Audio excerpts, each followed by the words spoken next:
الحمد لله حمدا كثيرا طيبا مباركا فيه هو الأول هو الآخر هو الظاهر هو الباطن وهو بكل شيء عليم. أعوذ بالله من الشيطان الرجيم. بسم الله الرحمن الرحيم. تعاونوا على البر والتقوى ولا تعاونوا على الإثم والعدوان. صدق الله مولانا العظيم وصدق رسوله النبي الكريم ونحن على ذلك لمن الشاهدين والشاكرين والحمد لله رب العالمين. ادب و احترام کے ساتھ اللہ کے آخری رسول حضرت محمد مصطفیٰ صلی اللہ تعالی علیہ وسلم کی بارگاہ مقبول میں ایک مرتبہ درود و سلام پڑھ لیجئے.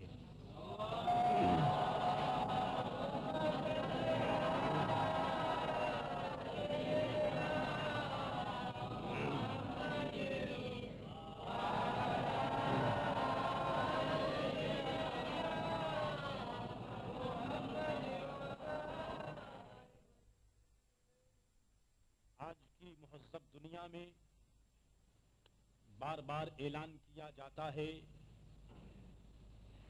مختلف پارٹیاں، مختلف سوسائٹیاں اور ایسوسیشنز بار بار اس بات کا دعویٰ کرتی ہیں کہ ہم لوگ انسانیت کی خدمت کرتے ہیں.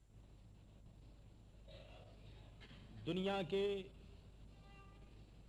بڑے بڑے ملکوں میں اس بات کی کوشش بھی کی جاتی ہے، ریزولیشن اور فارمولے پاس کیے جاتے ہیں کہ آدمی کو ایک دوسرے کا احترام کرنا چاہیے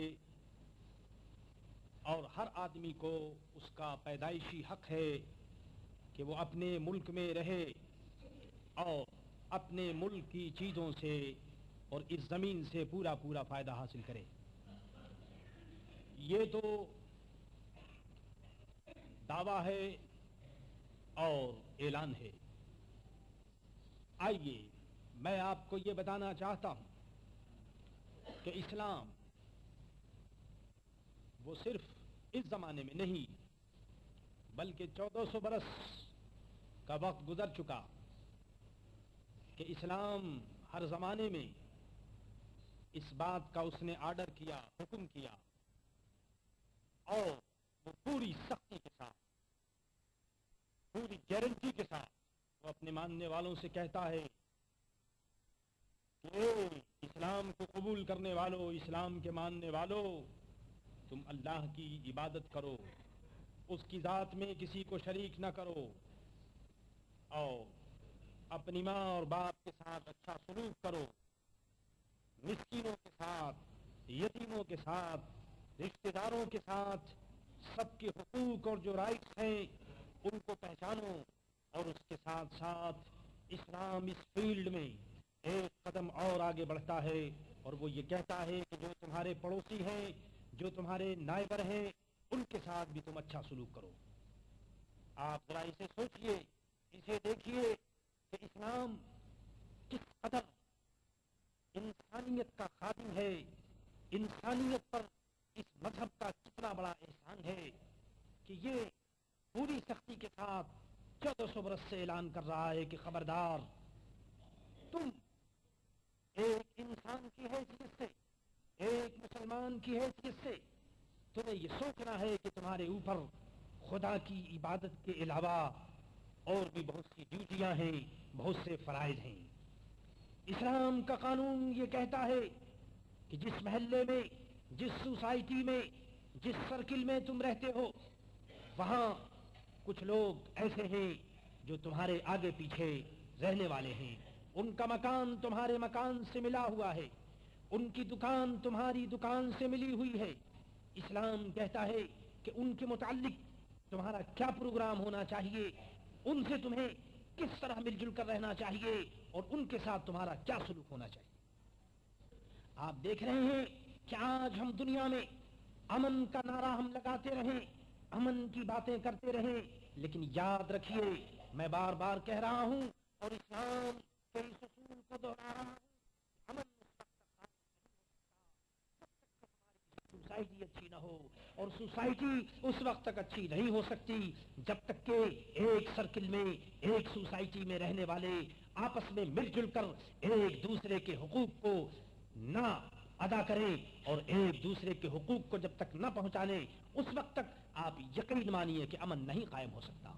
اسلام بھی کہتا ہے, اسلام کا یہ اعلان ہے کہ تمہارا جو پڑوسی ہے نائبرہڈ کے متعلق, یعنی اگر آپ کے پڑوس میں کوئی آدمی ہے تو اس کے متعلق تمہارا کیا سلوک ہونا چاہیے. ظاہر ہے کہ ایک آدمی جب تک اپنے پڑوسی کے ساتھ اچھا سلوک نہیں کرے گا اس وقت تک امن قائم نہیں ہو سکتا. اس سے بحث نہیں کہ تمہارے پڑوس میں وہ تمہاری قوم کا ہے یا تمہاری قوم کا نہیں, تمہارا رشتہ دار ہے یا نہیں, اس سے کوئی بحث نہیں. اسلام یہ تمام انسانوں کا دین ہے, اسلام تمام انسانوں کے لیے آیا ہے. اور اللہ کے آخری رسول حضرت محمد مصطفیٰ صلی اللہ تعالی علیہ وسلم آخری رسول کی حیثیت سے تمام انسانوں کے لیے اور پوری کائنات کے ہر فرد کے لیے رسول بن کر آئے. اس لیے اسلام کا قانون جو ہے وہ یونیورسل بھی ہے اور کامن ہے, بالکل عام قانون ہے. وہ یہ کہتا ہے کہ جب تمہارے پڑوس میں کوئی بھی ہو, اگر ایک آدمی تمہارے پڑوس میں رہتا ہے, تمہارے قریب رہتا ہے, تو پھر اس کا حق تمہارے اوپر ہے اور تمہارا حق اس کے اوپر ہے. اب یہ دیکھنا ہے کہ ہمیں اس کے ساتھ کیسا سلوک کرنا چاہیے. آئیے اس سلسلے میں اللہ کے رسول حضرت محمد مصطفیٰ صلی اللہ تعالی علیہ وسلم کا ارشاد گرامی سنتے چلیے. میرے عزیز دوستو, حدیثوں کا مطالعہ بھی کیا کرو, اور مطالعہ نہ کر سکو تو کم از کم ان لوگوں کی خدمت میں جایا کرو کہ جہاں کچھ حدیثیں سننے کو ملے, جہاں فقہائے کرام کی باتیں سننے کو ملے, جہاں اسلامی آداب اور اسلامی قوانین سے آپ کو واقفیت ہو. اس سے آپ کے نالج میں, آپ کے علم میں ترقی ہوگی, پروگریس ہوگی. تو حضور صلی اللہ تعالی علیہ وسلم ارشاد فرماتے ہیں کہ جبریل امین میرے پاس آتے اور وہ پڑوسی کے متعلق مجھے وصیت کرتے. بار بار جبریل امین کہتے پڑوسی کے ساتھ اچھا سلوک کرنا چاہیے, ایسا کرنا چاہیے, اس قسم کی باتیں کرتے. حضور فرماتے ہیں کہ مجھے یہ خیال پیدا ہو گیا کہ شاید ایسا نہ ہو کہ یہ پڑوسی کو ہمارا وارث بنا دے. یعنی پڑوسی کا اتنا حق جبریل امین نے بتایا کہ سرکار دو عالم صلی اللہ تعالی علیہ وسلم یہ خیال کرنے لگے کہ اس کی وجہ سے کہیں ایسا نہ ہو کہ پڑوسی کو وارث بنا دیا جائے. یعنی مرنے کے بعد جس طرح سے حصہ دوسرے لوگوں کو ملتا ہے تو ہو سکتا ہے کہ شاید پڑوسی کو بھی یہ حصہ مل جائے. ایسا ہوا تو نہیں, لیکن اس حدیث سے یہ بات معلوم ہو گئی کہ پڑوسی کا بہت بڑا حق ہے.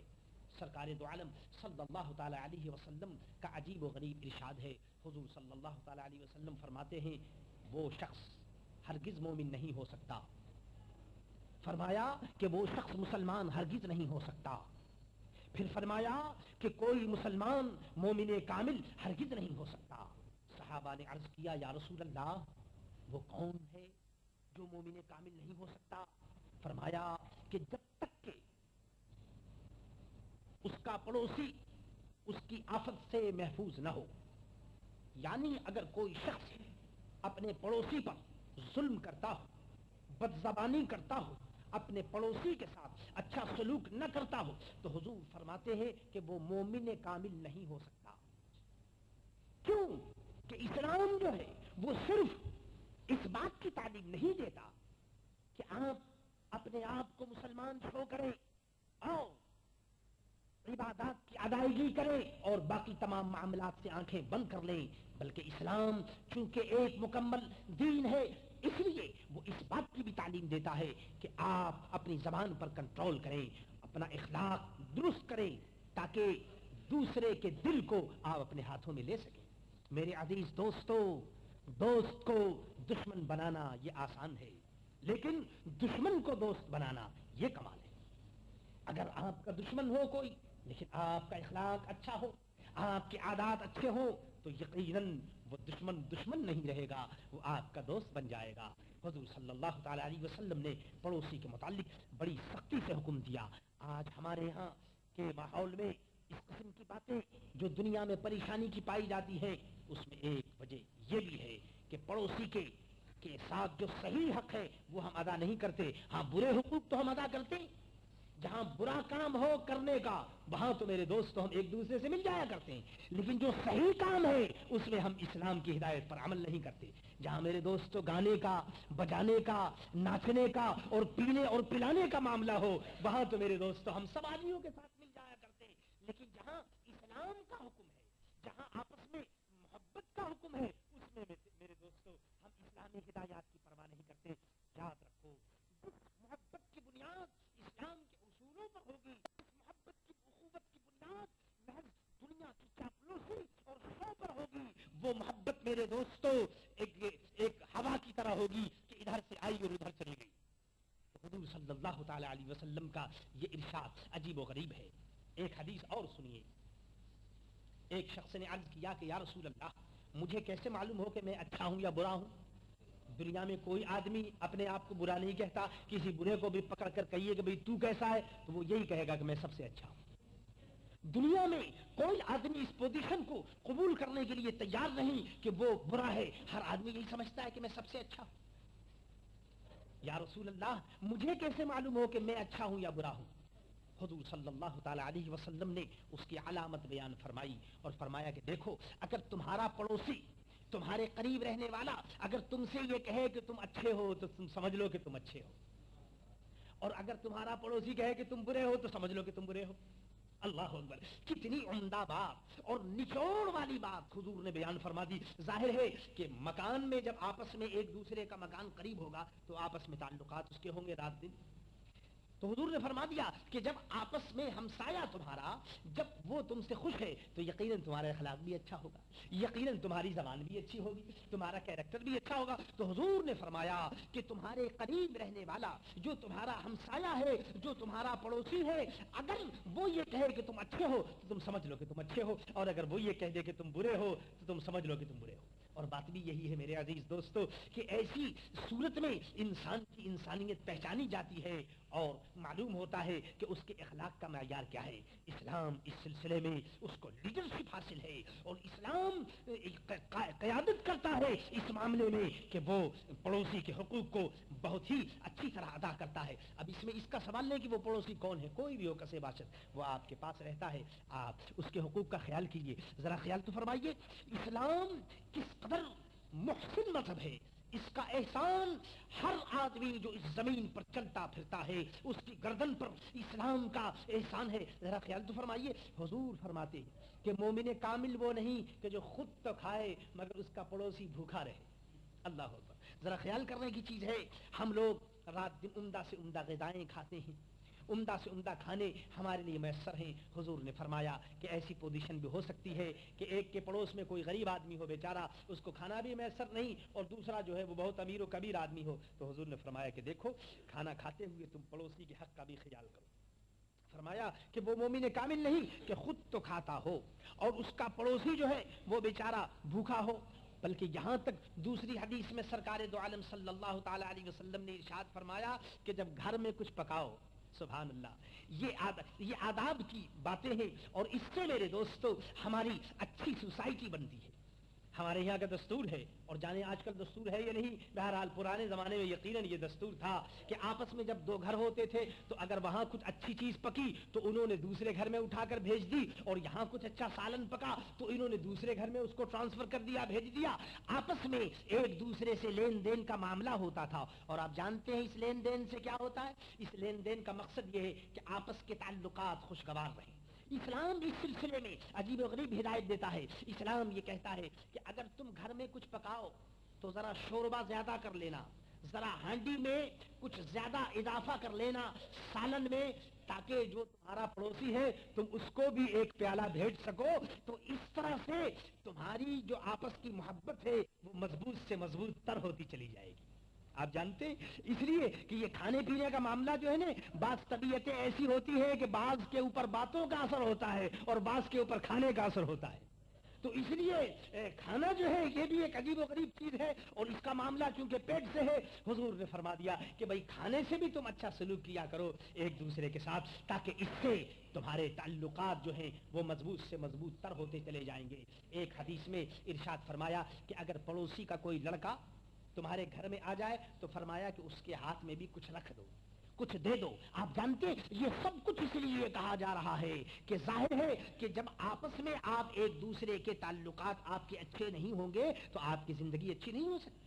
جب پڑوس میں ایک دوسرے سے آپ مل کر نہیں رہیں گے تو آپ کے تعلقات، آپ چاہے دنیا میں کچھ کرتے پھریں لیکن گھر میں آنے کے بعد اس بات کی گارنٹی ضرور ملنی چاہیے کہ آپ کا پڑوسی جو ہے وہ آپ سے مطمئن ہو اور آپ اپنے پڑوسی سے مطمئن ہو. جب تک یہ بات نہیں ہوگی اس وقت تک پیسفل لائف جس کو آپ کہتے ہیں حقیقی امن جو ہے وہ اس وقت تک سلامتی نہیں حاصل ہو سکتی جب تک کہ آپس میں آپ کے پریم اور آپس میں محبت نہ ہو.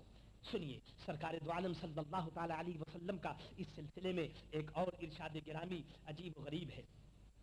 ایک عورت کے متعلق کہا گیا کہ یا رسول اللہ وہ عورت جو ہے بہت نفل پڑھتی ہے، عورت جو ہے وہ بہت نفل پڑھتی ہے اور صدقہ و خیرات کرتی ہے مگر زبان اس کی اچھی نہیں، وہ اپنے پڑوسی میں جو لوگ ہیں اس کو گالیاں دیتی ہیں. تو حضور نے فرمایا کہ وہ جہنم میں جائے گی. اللہ اکبر. دیکھیے نفل وغیرہ بھی پڑھتی ہے، صدقہ بھی کرتی ہے مگر زبان اچھی نہیں، فرمایا کہ وہ تو جہنم میں ہے. اور ایک عورت کے متعلق عرض کیا گیا کہ یا رسول اللہ وہ نفل وغیرہ تو نہیں پڑھتی اور وہ صدقہ وغیرہ بھی کوئی اتنا زیادہ نہیں کرتی لیکن زبان کی بڑی میٹھی ہے، ہاں اپنے پڑوسیوں سے تعلقات اچھے رکھتی ہے. حضور فرماتے ہیں کہ وہ جنت میں جائے گی. آپ دیکھ رہے ہیں یہ خصوصاً عورتوں کے متعلق کہا گیا ہے. کیوں کہ زبان جو ہے وہ زبان کا تعلق جو ہے وہ عورتوں سے خاص طور پر ہوتا ہے اور کبھی کبھی پڑوس میں جو لڑائی کا جو اسٹارٹ ہوتی ہے، لڑائی کا جو آغاز کبھی کبھی ہوتا ہے وہ عورتوں ہی سے ہوتا ہے. اس لیے فرمایا گیا کہ عورتوں کو بھی اس سلسلے میں ضروری ہدایات دے دی گئی کہ عورتیں بھی اس کو چیک کریں کہ آپس کے تعلقات اور آپس کے جو معاملات ہیں وہ خوشگوار رہیں. میرے عزیز دوستو، اسلام صرف امن کی بات نہیں کرتا، اسلام صرف دعویٰ ہی نہیں کرتا بلکہ وہ اپنے عملی پروگرام کو دنیا کے سامنے پیش کرتا ہے کہ تم پڑوسی کا اکرام کرو، پڑوسی کا احترام کرو. ظاہر ہے کہ جب تم آپس میں ایک دوسرے کا احترام کرو گے تو پھر وہاں نہ لڑائی ہو سکتی ہے، نہ کوئی ہنگامہ آرائی ہو سکتی ہے. آپ حضرات جانتے ہیں کہ پڑوس کی لڑائی میں کہیں تو زمین کے جھگڑے ہیں اور کہیں میرے دوستو کسی چیز کے جھگڑے ہیں. یہ تمام باتیں اس لیے ہوتی ہیں کہ ہم ایک دوسرے کے حقوق کا احترام نہیں کرتے. اللہ کے رسول حضرت محمد مصطفیٰ صلی اللہ تعالی علیہ وسلم کا یہ ارشاد گرامی آپ خوب یاد رکھیے کہ پڑوسی کا اکرام کرو، پڑوسی کی عزت کرو. اور اس فلسفے کو خوب یاد رکھو کہ آپ اگر چاہتے ہیں کہ آپ کی کوئی عزت کرے تو اس کے لیے چاہیے کہ آپ دوسروں کی عزت پہلے کریں. جب آپ دوسروں کی عزت نہیں کریں گے تو آپ یقین مانیے کہ آپ کی عزت کوئی نہیں کرے گا. اپنی عزت کرانے کے لیے ضروری ہے کہ آپ دوسروں کی عزت کیجئے. آپ چاہتے ہیں کہ آپ کا پڑوسی آپ کے ہاتھ میں ہو تو آپ اس کے ساتھ اچھا برتاؤ کیجئے اور اچھا سلوک کیجئے. یہ وہ میرے دوستو طریقے ہیں کہ جن طریقوں سے دل کی دنیا کو قبضے میں کیا جا سکتا ہے. اے الہ العالمین، اسلام کے ان مقدس اصولوں پر تمام مسلمانوں کو اور ہر اس شخص کو جو نائبرہڈ کی پالیسی پر یقین رکھتا ہے، اے خداوند عالم ہر آدمی کو چاہے وہ کسی قوم سے تعلق رکھتا ہو اس پہ عمل کی توفیق عطا فرما. وما علینا الا البلاغ المبین.